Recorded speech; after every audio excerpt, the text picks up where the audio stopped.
reaction and analysis. The All Sport Breakfast until 9 with Peter Kelly of Bailey's Real Estate. Trust a proven performer. Newstalk ZB. Ladies and gentlemen, let's get ready to rumble!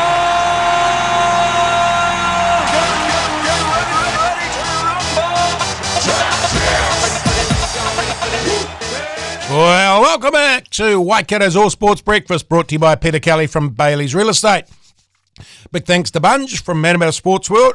He's jumped in the Ford and he's heading back to Matamata to open up the shop. If you're looking for a bit of a drive today, why don't you just crank on out there to Matamata? Coffee shops might be open out there and you can have a look around that store. He's got a bit of gear in there, he has. He's got just a bit of everything. Yeah, and he's a happy, friendly sort of bloke for a old timer at 65. And of course, Dinsdale Jewelers, Michael gave that watch away this morning and he's having the weekend off, so his shop's shut, so no point running down to Dinsdale to do the shopping today for Easter tomorrow. You should have done that last week. There's plenty of cool stuff in there that you need to buy. Hey, what have we got in front of us today? Because we're going to get real quick. We're really loaded up. We got Matt Cooper, CEO of Sport Waikato, is going to talk about the Chiefs. Yiki kai, yay, aren't they just the bomb? And last night, don't you hate it when the Crusaders get beaten? Not! Yeah, righto. I think they took the field thinking they just had to turn up to win at home, and the Highlanders showed them that they are beatable and they can do. Noeline Taurua is going to join us. Yeah, the coach of the Silver Ferns. She's going to have a talk about what's in front of her and what she's going to be doing.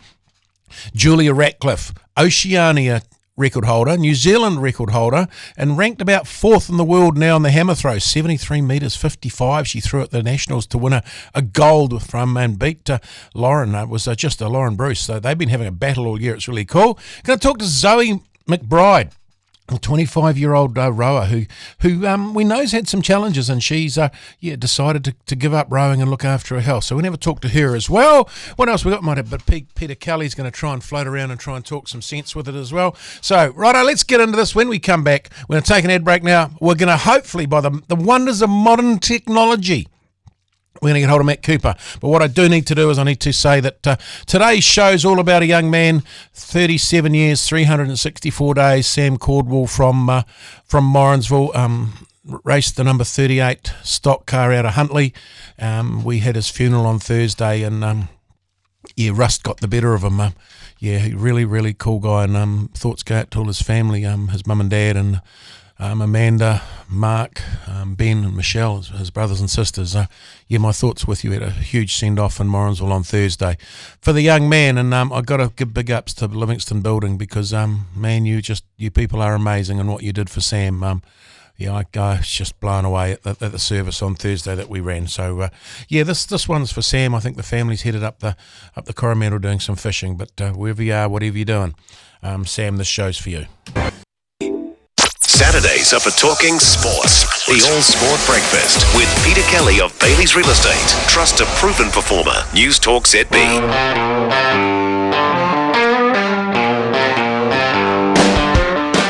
Well, welcome back to Waikato's All Sports Breakfast, and laying down in the Southern Hawke's Bay where they build fine wines and fine other things and fine football players, Matthew Cooper. How you doing this morning, my friend?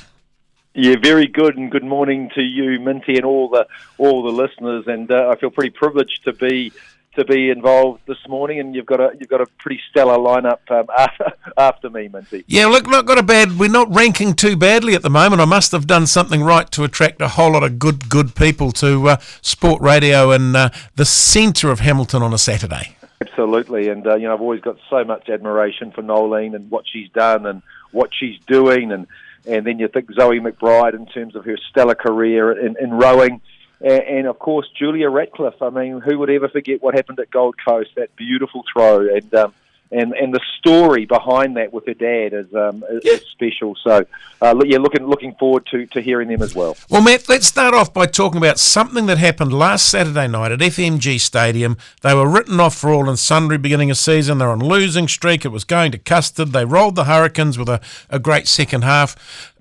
But the Chiefs, they dealt to Auckland, not on the scoreboard, but they were impressive, they were classy, they wanted it, and I suppose you're just really tickled pink about the inside-back pairing because that's where you love to play.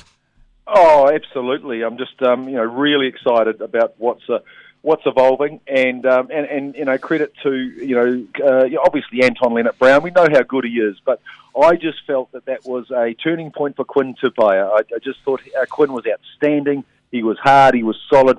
They couldn't. They did a lot of work around the Blues midfield, and they had the better of them. And I thought that was a real stunning performance from our second five and Quinn.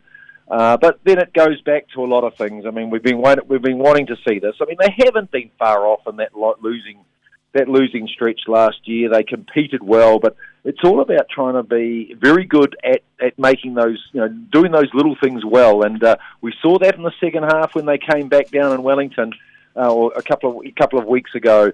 And then last week, it was special, wasn't it? And to me, it started at scrum time. It started with the Blues pack getting absolutely decimated a couple of times. We've only got penalised once or twice, but we had the ascendancy. That hooker, Semisone Takiaho, he has just been outstanding. He's growing another level. But then you look at our young locks. You look at Luke Jacobson, and unfortunately, yes, we'll talk about Sam Cane and this very unfortunate injury around his pec, and he has to have surgery. That's sad news for us, but I just love what came on. I mean, this Damien McKenzie and Brad Weber. You've got the little players still. That just shows you in this game, this has changed in this huge physical contest, that the likes of Damien and the likes of Brad Weber are still extremely important to the game of rugby in New Zealand. And look, they did set Aaron, and you mentioned a player there, Luke Jacobson, who was an All Black. He then had the concussion problems and injury problems, and then Fozzie left him out of his side, and he sent him away to go and work on some things. Now, he was up there against one of the incumbent number 8s in Hamilton, in a big, huge forward pack where the Chiefs should have got decimated, smashed and rolled. And Jacobson was, what I believe, just outstanding. Man, he's like Takiaho. He's growing 2 more legs.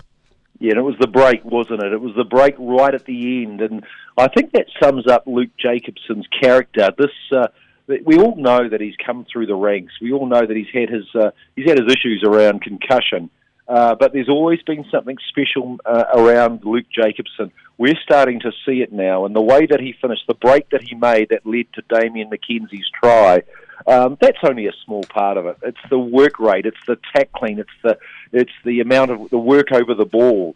Very special player, and a player that we will see at higher honours. There's no doubt about it. And again, Mitchell Brown, that forward pack. That forward pack was outstanding, and it was, and yes, it's 2 wins, but they were under a lot of pressure, and I always talk about character and how important character is, and I've always associated that with Chiefs teams, is that sometimes we come second, and we've had a bad run. But there's one thing about a Chiefs side, is they show tremendous character, and they were never going to give in. They were never going to get given 2 weeks ago in Wellington, and they weren't going to give in last week on their home patch, because they wanted to win for their fans. And this is where I think, Minty, you've got to acknowledge Clayton McMillan and his team. Roger Randall behind him as well, and Neil Barnes. And the others. This is where you say to Clayton McMillan, you've taken quite a hot one. You took a reasonably hot pass. But one thing that you've always keep mentioning is that this team will be a team based on good character. They'll be a team that based on being very determined. We'll work together. I have no problems bringing my bench on. And he did that last week, and look what happened. We got the result. Yeah, we did indeed. And look, and the neat thing I like, Matthew, it's self-belief. And down at the captain's run, I saw that. And then the players were playing beyond themselves.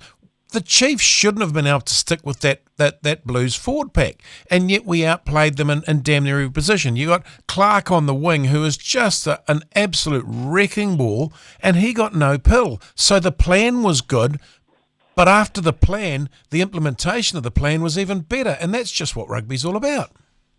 Yeah, it is, and I think Clayton talks about the little things, and just he said we're not far away, and but yes, you've got to, and that there's a lot of work going on that we don't see behind the scenes, and I just think that's pretty special now. Now the Chiefs now are right in the mix now, and they've got huge, as you quite rightly said, Minty, they've got huge self-belief, and they look as though they're enjoying their rugby again, and as I say, I'm pretty proud. I think we're all pretty proud around that performance because, the Blues, and how many times have we seen that? How many times have we seen that way back in the, back in the last century? But, when we're all involved with Waikato rugby before the Chiefs, and Waikato playing Auckland, and now it's the Chiefs playing Blues. There's no better contest, and every time that game happens, that fixture happens, whether it's Waikato Auckland or whether it's Chiefs Blues, you always know that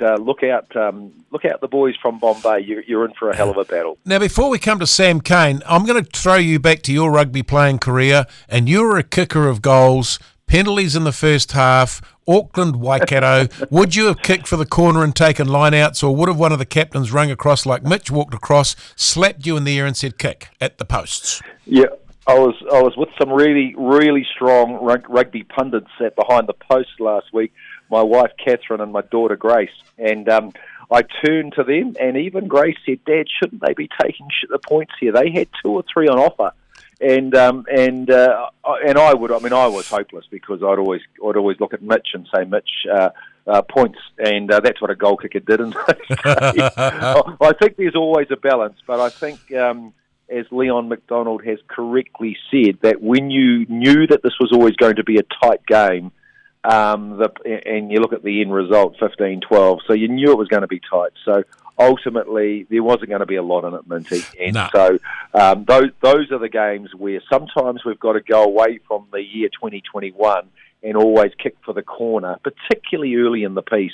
And if you've got points on offer, you accumulate 2 or 3 penalties. There's 9 points just like that, and all of a sudden you've got a dent psychologically. So back in the 90s, yeah, we did take the points, and we did have a psychological edge when we got 12 points ahead through kicks. Suits me just fine. And Matt, as we round this up a little bit, I know Sam Cane, he's undergoing surgery next week, torn right pectoral muscle. I don't think I've got a pec, and I'm not sure if I've ever torn one, but that's the one that's on your chest that's really strong in it. Yeah, it is, and it's just and that doesn't surprise me in terms of the work rate of the All Black captain, and he's leading the tackle count by a mile in the Super Rugby. So a real shame, but that's part of, unfortunately, this very physical game. It's a procedure which is unfortunately takes about 4 to 6 months. So we hopefully will see him as part in the All Black jersey later on.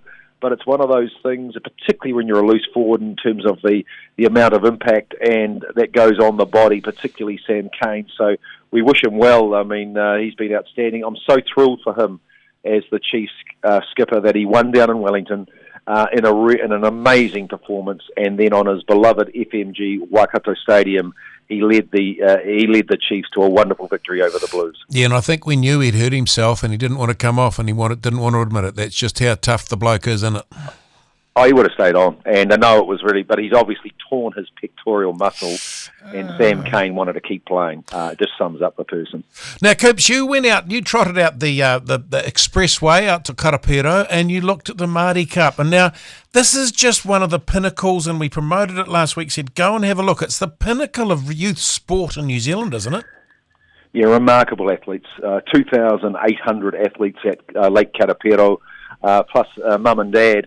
There's a massive crowd out there, but it's the determination and the attitude of these excellent young athletes right across the nation. And I was fortunate enough to present medals to the Double Skulls, and Christchurch Boys High Girls came through and against a very good Sacred Heart from Hamilton in an amazing race. And just watching those girls when they're spent, they've got nothing left, and to see these 2 young Christchurch High girls just punch the water and then embrace. It was a pretty special moment because you know that there's a lot to get there, but it's not just those who have come through onto the podium.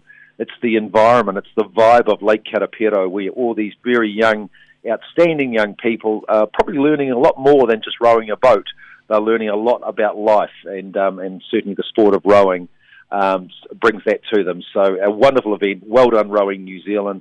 A special event again, the Māori Cup, and just looking again, congratulations to all the Waikato schools. There's a lot of them now, Minty, competing, and they did themselves proud. Yeah, they did indeed. It's a spectacular event. It is a very spectacular event. Well, Coops, you sit back and relax and have yourself a really cool Hawke's Bay breakfast. About lunchtime, you'll be picking a fine wine with a bit of blue cheese on a cracker, and you should be good for the evening bit of rugby to watch, eh? Absolutely. I'll be looking forward to it, and happy Easter everyone in the mighty Waikato. Yeah, take care, drive safe, and we will catch up again soon. It is the mighty CEO of Sport Waikato, indeed it is. Well, this lady is exceptional because she brings out the talent, the skill, the poise, the grace, and she's a hard taskmaster, which makes her a really good coach. Her name's Noeline Taurua, and she joins us this morning after cleaning up the Aussies. Morning, Noeline. Good morning. Hey, how cool is it beating the Aussies? Oh, look, never take it lightly, ever, out of all my career. One thing that has always eluded us is our ability to consistently perform, so back-to-back in regards to from one test match to another, and because of that, we've always struggled against Australia. Not taking away, I think there's a bonus that we had all 4 tests here, so I'm going to put my hand on my heart and can say, that does make a difference. But overall, it gives us a good understanding as to where we are as a team leading into the Commonwealth Games next year. And I just love it. It's the best of the best that we can ever play games. They're always so close and it could go either way. And certainly that's what the Constellation Cup was about for us this year. Noeline, you set high expectations on ability, on framework, on getting the basics right, but also fitness as well. And I think in the ends of those games, the last 10 minutes or last 5 minutes of those games were exceptional. The bodies were tiring, but the brains were still active, and I think that showed. I do too. One thing that I'm just stoked about is in the past what's usually happened in regards to our physicality, not necessarily our engine, is our body strength. We're always the one that's come off second best against Australia. We're usually always the one that's on the floor and probably has a bit of a sad face on ourselves. So physically we were able to stand up and be quite strong in the body, so be able to take the whack, especially in our in circles. And I thought our engine ran really well right through, and I think that's, finally we've sort of gotten to the space now where we can play that game, but we can endure a full 60 minutes. So we rose and Australia came down, and, once again, that demonstrates to me that we're heading in the right direction in regards to our physicality and our standards. Look, you did right, because you go back some years, the Australians really out-muscled, out-bumped. They sort of did the front row prop in rugby league thing and beat the girls up a bit. But now what's happening? They're standing and they've got really good balance and a bit of physical strength. And the Australians fell off those because I don't think they were as fit as your team. And once your girls got into their heads, they sort of put their heads down and fell away. It's cool. I loved it. Yeah, it is cool, and we've never seen it before. I've never experienced it, and as the players as well. So, really, I know it sounds harsh, but that's what sport's about. It's those little games that we will take against the opposition, not necessarily the scoreboard, even though that's how we're actually measured, but there's those improvements that we know we've made in our program, and we're heading in the right direction, not only for us at a Silvern level, but also the levels underneath. So it's positive going forward for us, and we've just got to keep chipping away and working hard. So what's the plan for the wonderful coach of New Zealand Netball now? Is it, we've got the internal competition coming up. Are you getting some time for some rest, some feet up, and just taking a break from netball before you start chasing these teams around with plans with the girls you've got in your squad? Yeah, look, it goes from one to another. We're massively, I suppose, respectful and acknowledge the clubs, and also, the ANZ, which is huge for us. Basically, the pathway, the ANZ competition is a pathway to lead into the Ferns. And we only get the top maybe 1 week or so out of a series. So this is the area that we can make the biggest gains in regards to skill sets of players. Once again, the physicality or the physical side, and just making sure that they come out of ANZ as strong and as good as they can be. We are very clear about what our role is in ANZ, and we sort of take a supporting actress role, but also very clear about what we want in individuals and how we can make them or help improve. But also the overall, I think the standard of netball is one thing that we really want to drive as well, so that we can keep just improving. And I think, everybody has a role to play in our netball system. Sounds good to me. So this lady that I spoke to a few years ago said that, no, I didn't ever want to coach New Zealand. Then we said, we'll do it for 1 year, and then it's become sort of a couple of years. So, and now it's become a long time. You've really got established in there, and you've got your feet under the desk, and you're quite enjoying this now, because it was a challenge, but now look at the results. You've got to be having fun. Oh, look, I am, and really that's what it's all about for me. It's having fun, seeing the improvement, knowing that we're learning and we're all on the same boat, and even though there's uniqueness in what we do, the philosophy of, improving for everybody and the collective is definitely strong. So I know it's so canny how things do turn around, how, where I probably reflect on my own career and how far I've come, and great people like you who keep supporting me through thick and thin. So I'm really happy and really enjoying what's, happening around me at the moment. Well, look, from me to you, I'm exceptionally proud, as are all of the people of the Waikato over here, of what you've done, of what you've achieved in netball, and the fact that you give up some time to talk to us on a Saturday when you really should be sitting up with your feet in your slippers in a deck chair somewhere doing not much. But no, I was really proud of what's going on. Don't stop being the person you are. Don't stop doing what you're doing and making netball great, because, we deserve that. And I think what you've done is you've opened the eyes to a lot of people who think netball now is we're on a par with Australians, and if we're there, I'm loving every minute of that. Awesome, thank you. Yeah, you take care, be safe, and I have a happy Easter, and I hope the Easter Bunny brings you lots of chocolate. Same to you. Take care, have a good weekend. Breakfast, and it is a wonderful Easter Saturday morning, because tomorrow Easter eggs are coming in. I'm a little bit excited about that. Not that I'm allowed them, but I just get excited. Anyway, joining me now is a young lady who reached, and she was and is the best in the world, another New Zealand athlete, rocking the world and saying, I'm just really good at what I'm doing.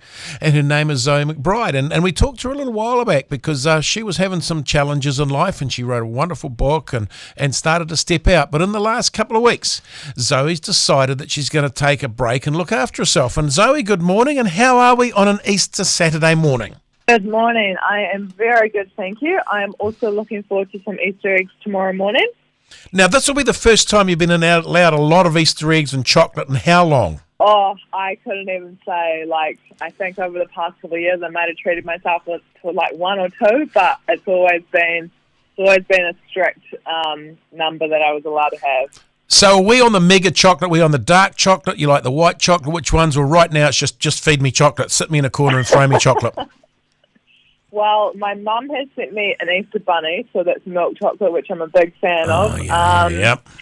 Yeah, and some cream eggs, some caramel eggs. So all of that's going to be eaten. Oh, brilliant! Now, Zoe, the decision to step down. It probably played hard on you for a long time, and a tough decision to make. Who helped you make that decision? Was it a you thing, or did you just had a good talk with a lot of people? Yeah, absolutely. I guess at the end of the day, it was always going to be my decision, but I've had a lot of amazing people around me who have helped me. I've been seeing, a psychologist for a really long time, one of the doctors at Royal New Zealand, friends, family, and I guess the conversations were there for a while with my psych and my doctor, and then more recently, the people close to me.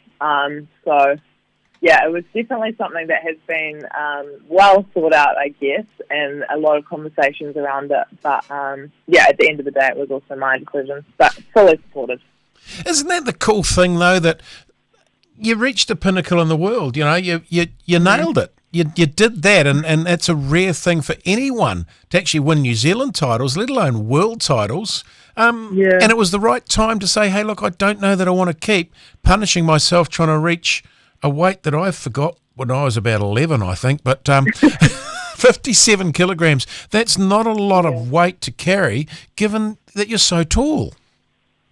Yeah, absolutely. And I think a really hard part about the decision for me was that it wasn't the Olympic dream that wasn't there. So it has been hard, and it was emotional because it's not like I don't want to go, but the overriding factor was I wasn't healthy if I was going to be at weight. And, like you say, it's a weight that just got harder and harder to get to, and it just became too much for me to be. I just wasn't willing to do it anymore. Isn't that cool, though? Because it's you're looking after you now. You've looked after New Zealand rowing. You've worn the black singlet. You've won all the things. And you've looked after rowing so very, very well. And now it's time to look after Zoe McBride. And I think that's the most wonderful thing at times. We don't look after ourselves well enough in the pursuit of work, jobs, goals, sports, and all sorts of things. Absolutely. I think for a really long time I've always thought about and kind of talked about looking after yourself. This was definitely the first time I've made a decision for myself. And it can be sometimes quite hard to do that, to make a decision solely for you, but it actually feels quite empowering to have made the decision for myself, because I guess there's so much of a career of your life that decisions are made for you, and often you like get on board with it and go along with it. Sometimes you agree, sometimes you don't, but yeah, it feels pretty empowering, to make that decision for myself. Because to be honest, you're 25 and you've really been a high-performance athlete right through high school, and basically from the time you left high school. So it's been the last, would you say, 13, 14 years that you've been in that high-performance or so athletics chamber? Yeah, absolutely. Like when I was at school, I was performing, and I was always very hard on myself, and I guess I put a lot of pressure on myself. So even if I wasn't in the New Zealand team, like the way I treated my sport and how seriously I took it was being in a really high pressure environment for a really long time. So what's Zoe McBride looking forward to doing now? What's the career paths? What are the options? What are the things you say that you'd like to go and do for you? Yeah, absolutely. It is so weird thinking about that. I guess for ages you think about what life is going to be like after sport, but then I'm in it now and I'm like, wow, time to get that ball rolling. But I obviously, like a huge priority for me is I left sport for like my health, and that's something I'm going to need to keep continuing on, because I guess it doesn't just stop as soon as I say I don't want to be lightweight anymore.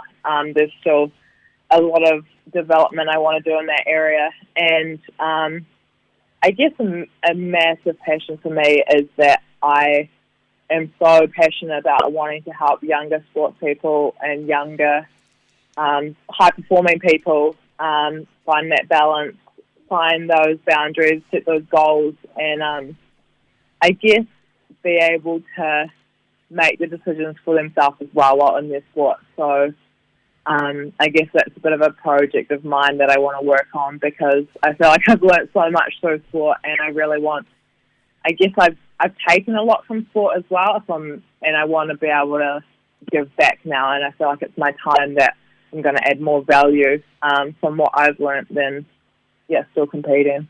Oh, I think that's just the coolest thing ever, that there's it really is, because the giving back, as much as sport's given to you, and it's sort of like a take thing, because you're in singles or in doubles and it's a take. Now you're going to give back, and at 25 you're young enough to the kids that are at secondary school to be in that age bracket with them, and experienced enough to be able to say to the people who are probably a little bit older than you, to say, look, there are things that happen in life. And I just think it's neat. When I saw why and the reasons, I thought, this girl's got her head on the right way right now, and she's doing things for her, and that makes me feel very proud that you've achieved, but you've also decided to achieve some more for your life as well. Yeah, definitely. So what are we going to see? Just thinking now, I'm just thinking of things. Are we going to see you ripped and doing CrossFit or X Games or something like that? Another 10, 15 kilos heavier, ripped with muscle, flying through the air, grabbing stuff, something like that? That fit in there?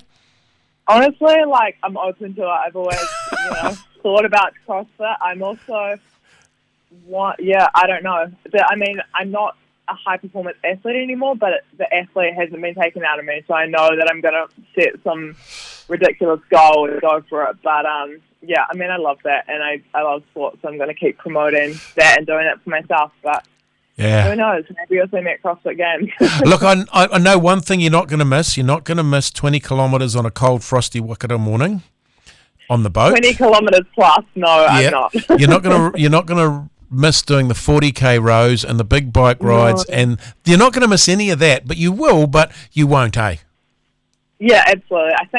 I think what I'm going to miss is like the people. I guess it's amazing to be training in a bigger team and towards that common goal. But you know, I've also got so many people around me who have invited me to do different things with them. So I'm definitely not short of friends. But I'm not going to miss getting up on a cold, rainy Waikato morning, having to go freeze out in the rain. So. I'm sure you won't. And you're out at the Māori Cup finals the other day, and I think there's probably 30 rowers there that wanted your spot that are coming fast too, aren't they? Yes, absolutely. Yeah, there's a lot of very, very talented athletes coming up, and it's really exciting to see how the sport is progressing. You know, Māori Cup is every year it's getting bigger and bigger, so it's really, really cool to see that. There's someone to fill your spot. Well, Zoe, all I can say, exceptionally proud of what you've achieved as a rower for New Zealand. Loved having yarns with you about what you're going to do, and we're going to keep a close track because Chris Strange said we will on what you're going to do, and we're going to come up with all sorts of crazy ideas for you to do. You might even be a radio host. What about that? You can come and take my job. Hey, I'm open to it. Zoe, have a safe Saturday. And look, I said, you're allowed now. I think 8 Easter eggs tomorrow is about the max I think you'd attack. Sounds good to me. We'll just eat until we get sick, and then I'll draw the line there. Brilliant. I love the way you're thinking. You take care, be safe, and keep doing what you're doing, eh? The weekend's finally here. And it starts now. It's the All Sport Breakfast with Peter Kelly of Bailey's Real Estate. Trust a proven performer. Newstalk ZB.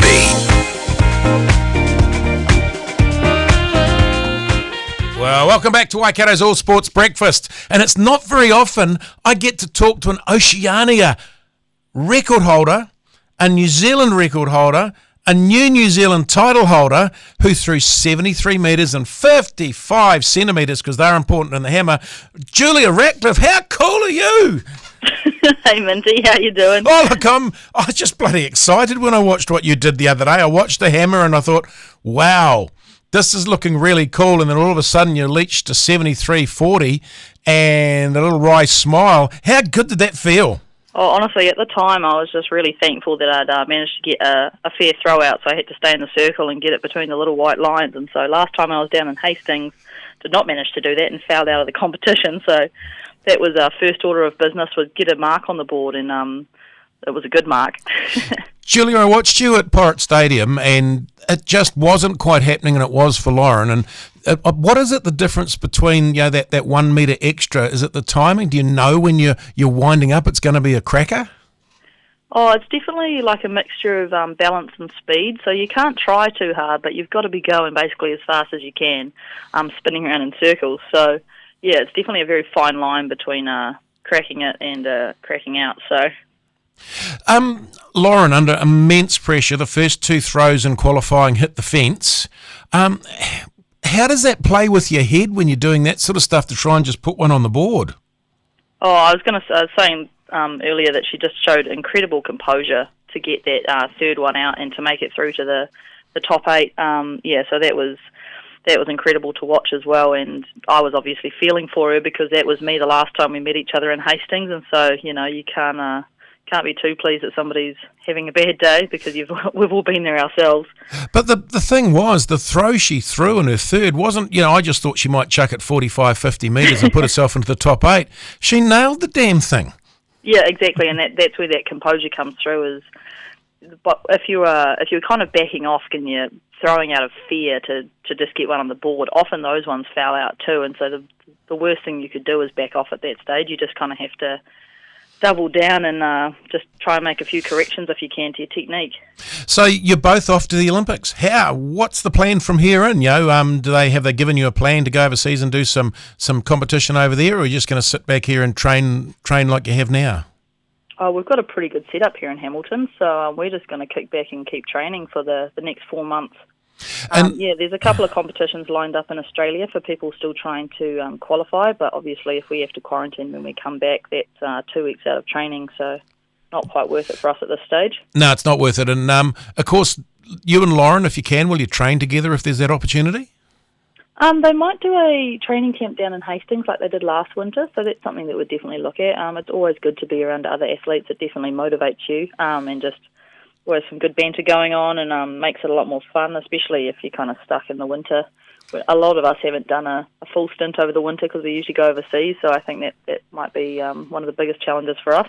So now you're going to the Olympics, and you and Lauren going as teammates, wearing the black shirt together, and the friendly rivalry between you two in competitions in New Zealand and there, that's been really good for both of you, hasn't it? Absolutely. Like, I don't think I would have thrown this far if she hadn't done what she'd done. Like, it's really motivated me this season and pushed me along and kept me accountable at training. Like, if I was feeling a bit lazy, Lauren Bruce was the most hardworking person I know in my head. And so I was trying to get out of bed and say to my little voice in my back of my head would say, bet you Lauren Bruce is out of bed. So, which is quite funny because like I'm not a super like competitive person, which is funny for an athlete, but to kind of just know how much that means to me, that my brain's just doing that without me thinking about it too much. That's just been so beneficial for me this season. So on the world scene at the moment, we were talking, you think that throw of 73.55 rates you about fourth in the world at the moment, give or take a little bit? Yep, yeah, so that's where we're at. So that's gives us a lot of confidence going forward. That's pretty tidy, isn't it? Fourth in the world. That's not bad. Yeah, that's got a nice ring around Oceania record holder, New Zealand record holder, and fourth in the world. That's pretty cool. Yeah, so, pretty exciting stuff all around. Like, it's taken a few days to sink in, but, yeah, just so stoked. And Dave hasn't stopped smiling for, I don't think, since Friday. And the problem you've got is all the media now rushing to your attention. You're battling off the media hounds and all of those sorts of things. How tough is it being a rock star then? Oh, it's pretty fun talking to you guys. Like, yeah, some of you guys have followed my whole journey and you've been interviewing me for such a long time. You're part of the journey with us.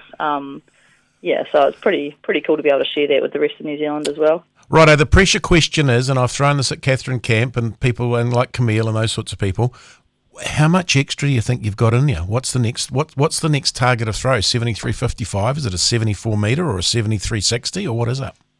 I think it might take like 75 or so to get in the medals, and obviously you don't go there to just fill up the numbers. So I think that's kind of the next goal is just try and get in medal form. Julia, what is it to get that extra metre? What's it take? Is it speed? It's all those things like speed, balance, poise, all those sorts of things. That meter's a long way, isn't it? Yeah, it is. But like as you saw at Nationals, kind of I put I think a metre 15 or so, a metre 20 or so on my my PB from last season. And so I was looking at the video back actually this morning, and I was just going really, really fast. So obviously speed's a huge factor. So I think I'm strong enough, but it's just getting the balance and the timing and the speed right, which is obviously just why you go out to training is you're just kind of drilling that those muscle movements. And that is Julia Ratcliffe, who I caught up with a little bit earlier because she's sunning it off somewhere. Hey, that's us for next week. Next week, Waikato Club Rugby kicks off, and we're going to be featuring that for the whole show with David Fox. And, of course, Mark's going to be in here too, and a young man that's joined us now. He's going to be talking about Thames Valley Rugby. Be safe, take care, and Sam Cord will rest in peace. We will catch up with you next week, folks. Take care.